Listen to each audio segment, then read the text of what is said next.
ছাদ বাগান করার এটাই বেনিফিট।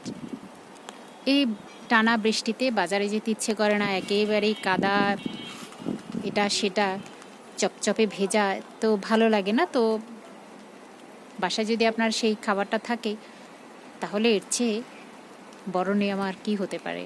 আলহামদুলিল্লাহ, লাউ বড় হয়ে গেছে। আর ধুন্দুল সে তো খাওয়া অলরেডি শুরু হয়ে গেছে, খাচ্ছি। আবার এই আসছে, এখনো আছে, আরও আছে করলা।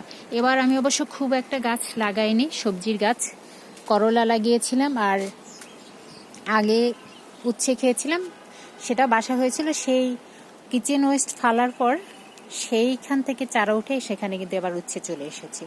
সেটা সত্যি অন্যরকম আনন্দদায়ক।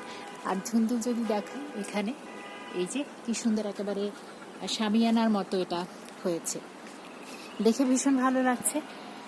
আর মজার একটা ব্যাপার হচ্ছে কি, লাউ যখন ফিমেল ফ্লাওয়ার আসে তখন শুধু ফিমেল আসে, আর যখন মেল আসে তখন শুধু মেল আসে। এটা একটা প্রবলেম, কারণ পলিনেশন ঠিক মতো না হলে তো রেজাল্ট আমি ভালো পাবো না। তো তাতেও কোনো অসুবিধা নেই, আল্লাহ যতটুকুন আমার জন্য বরাদ্দ রেখেছে ততটুকুনি আমি পাবোই। তো আপনারা এটা ট্রাই করতে পারেন, চেষ্টা করলে আল্লাহ সুবহানাহু ওয়া তাআলা নিশ্চয়ই দেবেন। সুতরাং হতাশ হওয়ার, নিরাশ হওয়ার কিছুই নেই। বাসাতে ফ্রেশ সবজি খান, দেখবেন অন্যরকম ভালো লাগা থাকবে, কাজ করবে। তো থ্যাংক ইউ।